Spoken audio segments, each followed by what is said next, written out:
چلەی ماڵ ئاواییکردنی پێشمەرگە و ڕێخستنی دێرینی یەکێتی نیشتیمانی کوردستان مەلا ئەحمەدی دەلوجەییە. دەستپێکی مەراسیم بە خوێندنەوەی پەیامی هاوخەمی کۆسرەد ڕەسوڵ عەلی سەرۆکی ئەنجومەنی باڵای سیاسی و بەرژەوەندی یەکێتی نیشتیمانی کوردستان و دانانی تاجەگوڵینەی هێرۆ ئیبراهیم ئەحمەد ئەندامی ئەنجومەنی باڵای سیاسی و بەرژەوەندی یەکێتی نیشتیمانی کوردستان دەستی پێکرد.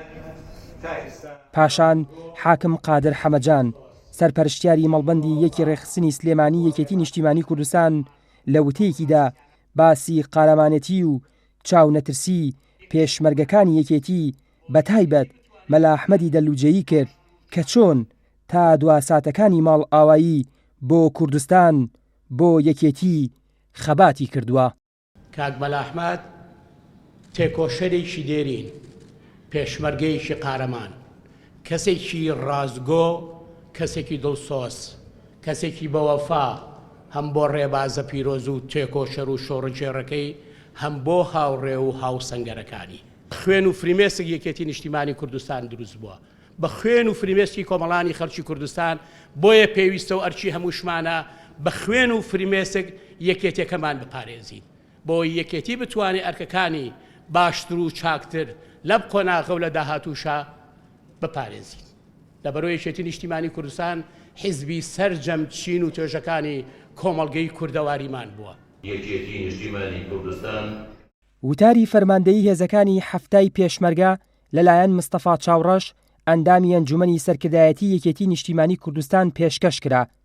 چەند وێزگەیەکی لە قارەمانەتی و خەباتی مەلا ئەحمەد دەلوجەیی بۆ ئامادەبووان خستە ڕوو. بەناوی هەمویانەوە سەرخۆشی لە ئەو بنەماڵە بەڕێزەی کاک مەلا ئەحمەد بکەین کە تا ئەو کاتەی وەفاتی کرد لە ڕیزی هێزی پێشمەرگە لە ڕیزی ڕێخستنەکانی یەکێتی ماندووبوونێکی زۆر ئەو ڕۆژگارە سەختانەی تێپەڕان کە میلەتەکەمان تووشی ئازار و ناڕەحەتی بوو چەکی هەڵگر لە پێناوی کوردستانە، لە پێناوی وڵاتەکە ڕۆژە لە ڕۆژاندا نەبڕا، دەوری پیرۆزی خۆی هەبوو.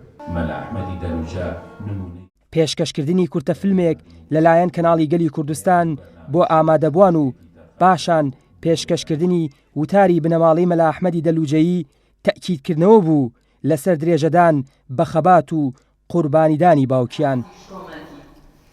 شیرین کەلام و کردار و میواندۆست و سەخاوەتمەند بوو، شادومان و دڵخۆش بوو، هەر بۆیە لە دەستدانی ئازارێکە و لە ئازارەکانی دیکەی ژیان ناچێت. دواتر ئاسۆی شێخنووری هاوڕێی تەمەنی مەلا ئەحمەد چەند یادەوەریەکی لە کاری پێکەوەی خەبات و ماندوێتی مەلا ئەحمەدی دەلوجەیی بۆ ئامادەبووان خستە ڕوو.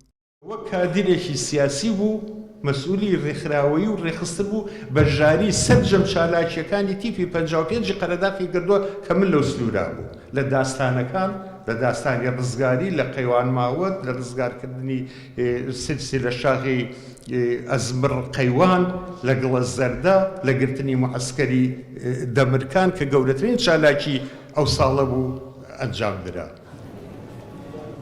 ئەحمەد حەسەن قادر ناسراو بە مەلا ئەحمەدی دەلوجەیی ساڵی 1947 لە گوندی بەکربایف لە ناوچەی گەرمیان لەدایک بووە.